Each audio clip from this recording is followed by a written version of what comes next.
Think about a busy train in Tokyo. A small child starts to cry and act upright in the middle of the crowd. And the mother next to him does not do much at all. She does not yell. She does not pull out snacks to calm him down. She does not beg him to stop. She just waits, calm and quiet, like she already knows something most people don't. And she really does know something.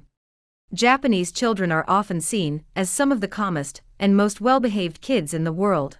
This is not because they get punished a lot. It comes from a way of raising kids that is simple, but very powerful. Once you understand it, you will start to see your own child's behavior in a new way. Keep watching, because by the end of this video, you will have 3 simple tools that Japanese parents have used for a long time. You can start using them tonight. Now, you might be thinking, Japanese culture is so different from mine. This won't work for my family. That makes sense, but here's the interesting part. This way of raising kids is not just a cultural thing. It is backed by years of research from child experts all over the world. They studied why Japanese kids are so good at handling their feelings. And the answer is not strict rules. It is not fear. It is not even discipline in the way most of us think about it. It all starts with one word, shitsuke. This word is made of 2 parts. One means body, and one means beauty. Together, it means something like adding beauty to a person. It is not about punishment or control. It is about beauty. Shitsuke means raising a child who wants to behave well, not because they are scared of getting in trouble, but because good behavior has become part of who they are. Think about that for a second. In many Western homes, we wait until a child does something wrong, and then we react. We yell, we take away the iPad, we send them to their room. This might work for a few minutes, but then the same thing happens again. That's because we are only fixing the surface problem, not the real cause.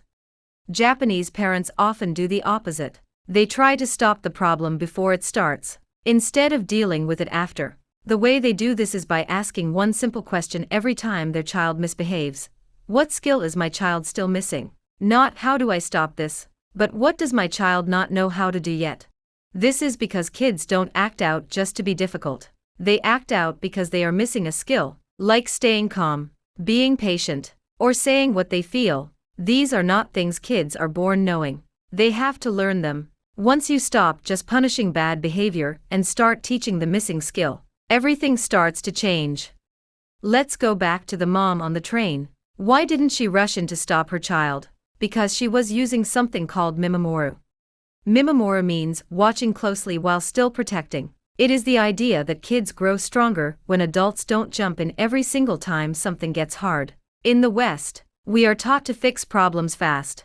The child struggles, and we step in. The child cries, and we solve it. The child fails, and we save them. We do this because we love them. But there is a hidden problem. Every time we rush in, we are sending a quiet message. You can't handle this on your own. Japanese parents tend to step back and watch instead, not because they don't care, but because they truly believe their child can work through hard moments. They let the child sit with the hard feeling just long enough to try something. And when the child manages it, even just a little, that becomes real confidence. Not the kind that comes from being told good job all the time, but the kind that comes from actually doing something hard.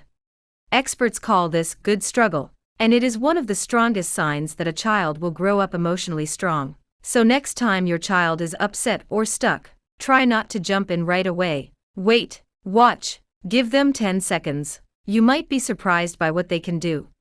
This is where many people get Japanese parenting wrong. People often think that because Japanese kids are so calm and well-behaved, their parents must be strict and cold, but it's actually the opposite. A big part of Japanese parenting is something called ame. It means the feeling of knowing you can fully depend on someone's love. When children are very young, Japanese moms are often very close to them. Sleeping near each other is common. Physical closeness happens all the time. The child rarely feels alone. This is not spoiling the child. This is the base that everything else is built on.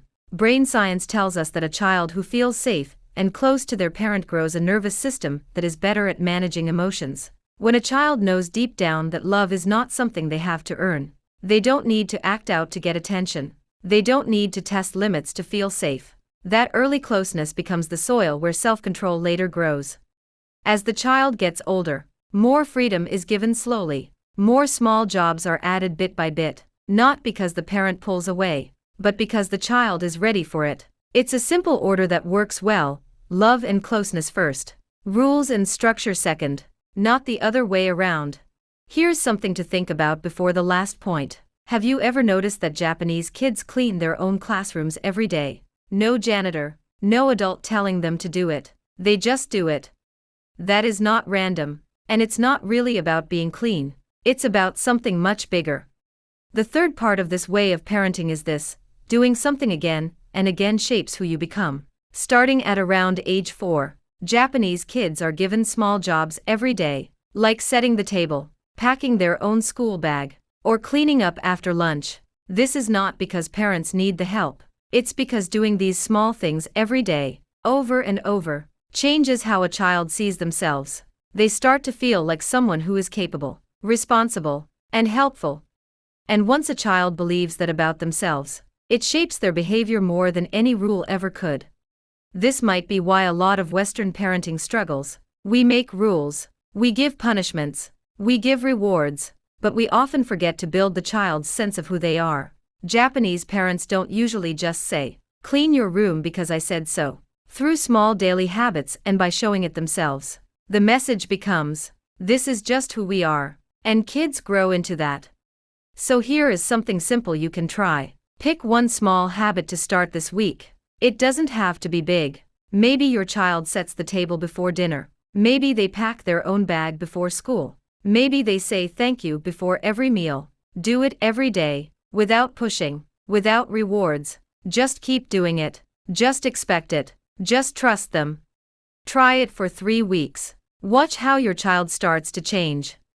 Japanese parents are not calm because they are perfect. They are calm because they built a simple system. One small habit, one quiet moment, one bit of trust at a time.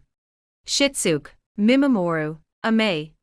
Stopping problems early, trust, closeness. These are not just Japanese ideas. They are simple truths that work for any parent, anywhere, starting today. If this video gave you something to think about, share it with another parent who might need it. And if you want more videos about how kids grow up and how different cultures raise calm, caring kids, hit subscribe for Japanese Parenting Tips channel. There's a lot more coming. See you in the next one.